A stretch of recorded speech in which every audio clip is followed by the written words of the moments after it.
This is problem 4-113 on page 221. A 10 kilogram storm window measuring 900 by 1500 millimeters is held by hinges at A and B.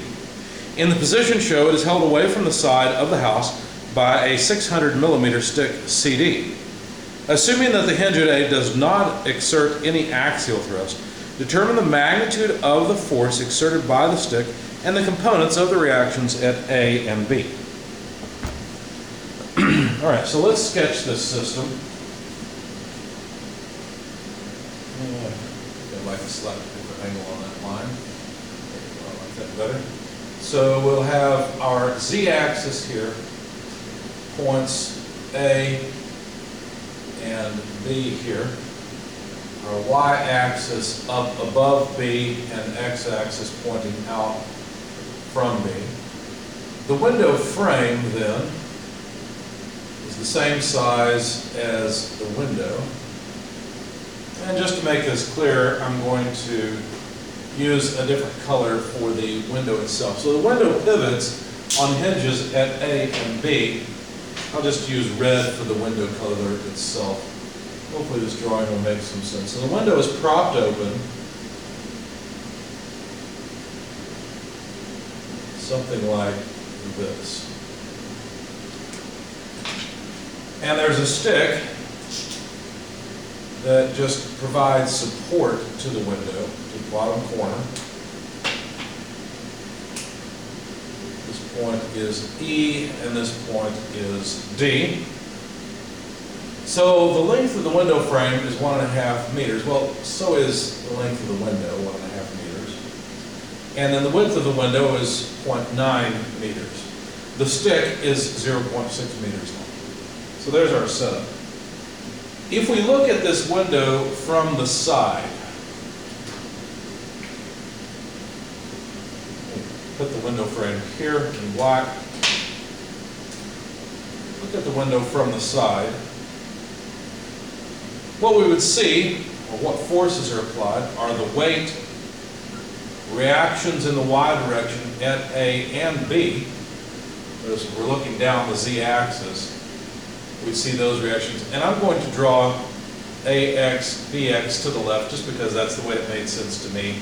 Obviously, I'm assuming negative values for AX and BX.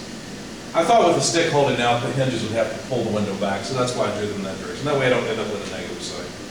And then I went ahead and, let me move this up here, I guess.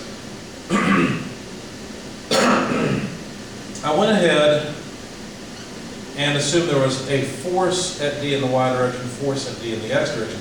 Now I know something about the direction of this force. In fact, let me change the color to really indicate that this is the stick providing this force. The stick is a two-force member. There's nothing really preventing the stick from moving around. The force in it, in other words, has to be along the line of the stick. That's the line of action of the force to be along the stick. So I know something about the relationship between Fdx and Fdy. And that's what I tackled next. I thought, well, this kind of looks like a triangle where the window frame, the window, and the stick form a triangle with side lengths 1.5 meters, 1.5 meters, and 0.6 meters.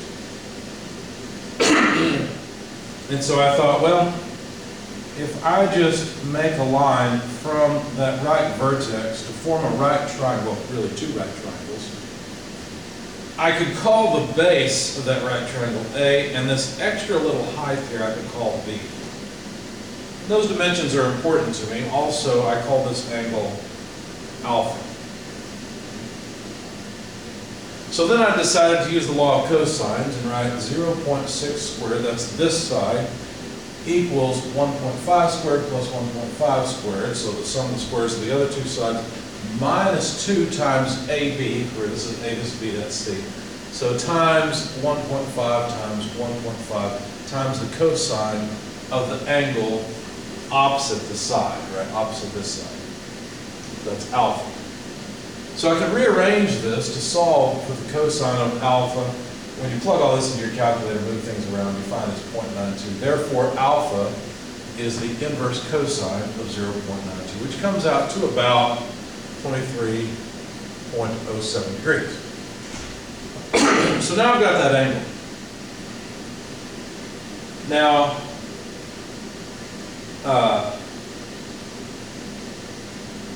the sine of alpha, well, now I'm considering just this right triangle portion. The sine of that angle relates this side length A to the hypotenuse 1.5. So that's just A over 1.5 meters. So if I want dimension A, all I have to do is multiply 1.5 by the sine of alpha, the 23.07 degrees. I rounded it off when I plugged it into my calculator, but I came up with 0.58788 meters or so. I just rounded it off after that. I decided to go ahead and calculate B as well. It should be fairly straightforward. Let's see, B will just be 1.5 meters minus 1.5 cosine of alpha.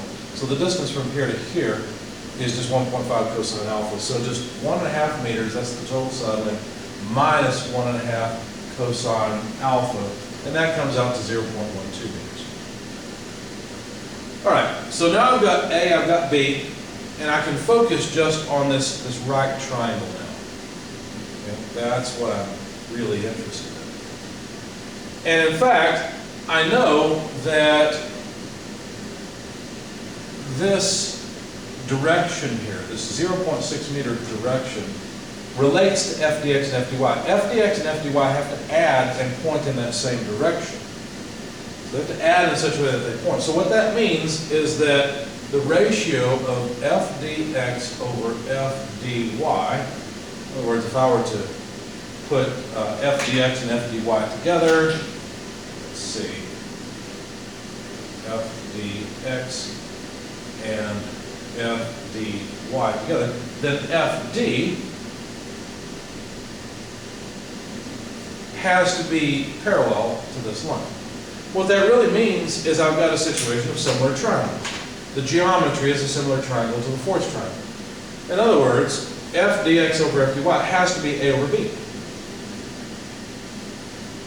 But I know what a and b are, 0.58788 and 0.12. Those are both meters, but they cancel.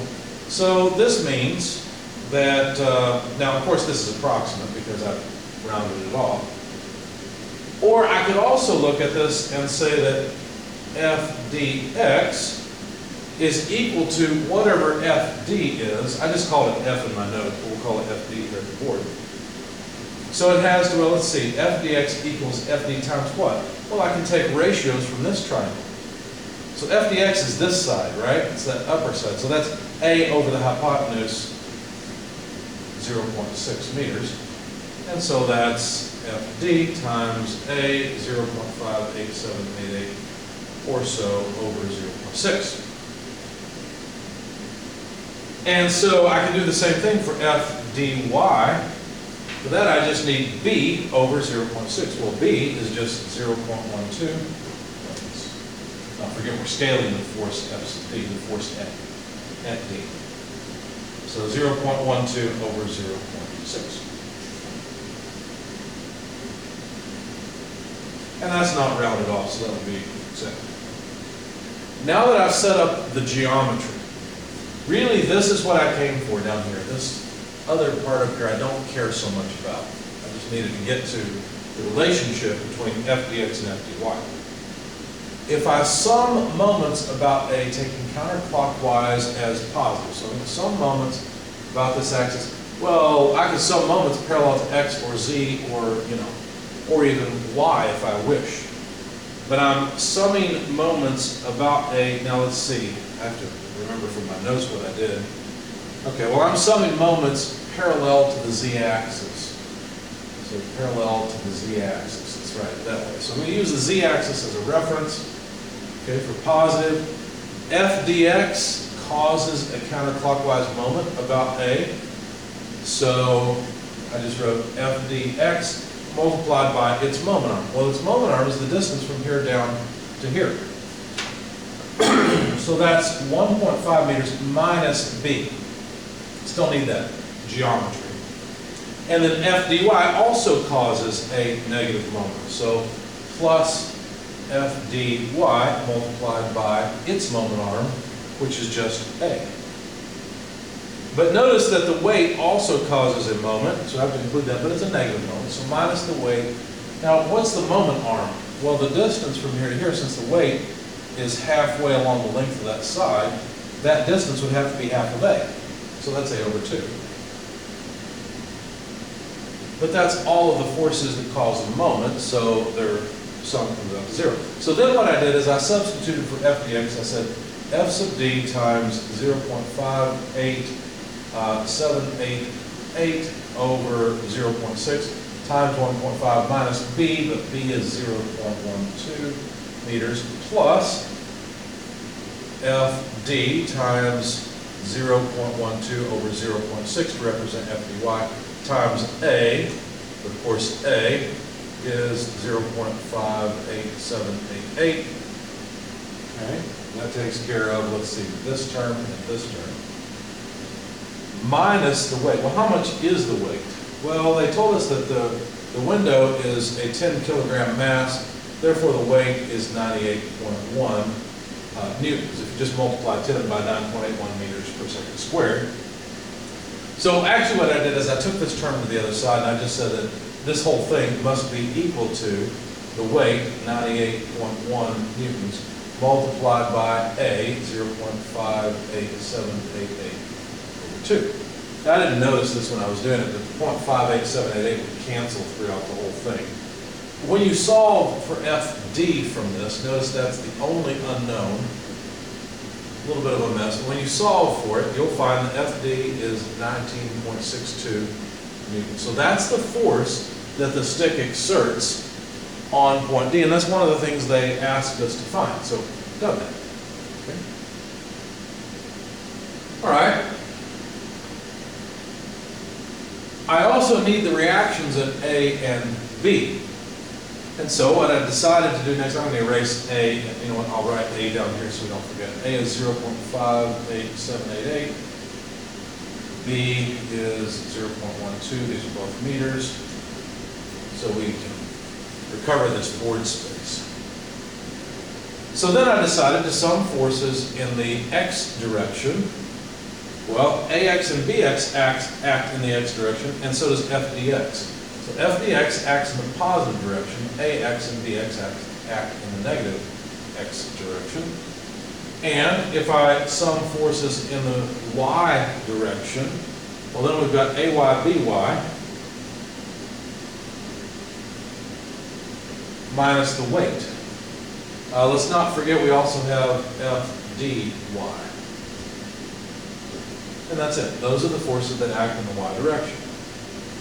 Now, I couldn't do much with these at this point. Sure, I've got the weight, I've got FDY, FDX, but I don't have enough equations to satisfy the unknowns. I've got AX, BX, that's 2 unknowns, AY, BY, 2 more unknowns, so I've got 4 unknowns, 2 equations.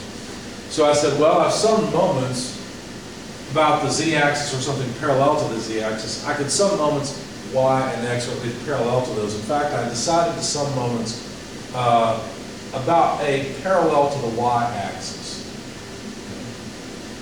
So parallel to the y-axis, but through A. So I'm summing moments about this line. Okay. Well, what passes that? Well, A passes through, so none of the forces at A are going to enter into this equation. Forces at B could, but not the y direction forces, only the x direction force. Notice also, though, that the forces from the stick would not cause a moment because, number one component is parallel to the axis I'm summing moments about, and the other component, f dx, has no moment arm to generate a moment about the y-axis. It's not offset in the z direction. So this is actually really nice. Also, by the way, the weight acts in the y direction, so it doesn't do anything. So the only force that has a moment arm is Bx, and it has a 0.9 meter moment arm, but that's 0, therefore Bx is 0. There is no Bx. There's no force in the x direction at B. Okay, well that certainly makes it easier to calculate AX. AX is just F dx, right? We already know F dx, at least we know FD, and F dx is just this term here. So when you plug that into your calculator, you find that AX is about 19.22 newtons. So that's one of our reactions that we need. We needed FD, the force in the stick, and we needed BX. Now we need AY and BY. So I decided to sum moments about A parallel to the x-axis. So that's a line like this. In that case, BY would appear in the equation, W appears in the equation, but that's it. Because again, this axis, let's see, we've got a force in the x direction from FD, that won't appear. FDY will not appear because it's not offset in the z direction. So it can't cause a moment about this line parallel to the x-axis through A. So the only two terms I have is BY times its moment arm at 0.9 meters, because that's the distance from A to B, where BY is applied. And notice that BY, the way I've drawn it, acts up and causes a moment in the positive x direction. But the weight, since it acts down, I guess I should draw that on my main figure to be clear. So that's, I'm assuming, acting through the center of that window pane. That weight will cause a negative, let's see, how would it go?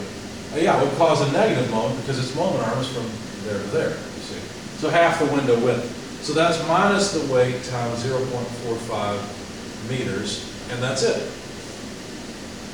So I can solve for BY. It's equal to the weight times 0.5 over 0.9, so it's half the weight. So what that means is that BY is half of 98.1. That comes out to 49.05 newtons. Now that I've got BY, I can solve for AY. Now it's a little bit messy, so let me come down here and say AY is equal to weight minus FDY minus BY. So we have to plug in all the numbers. The weight is 98.1 newtons.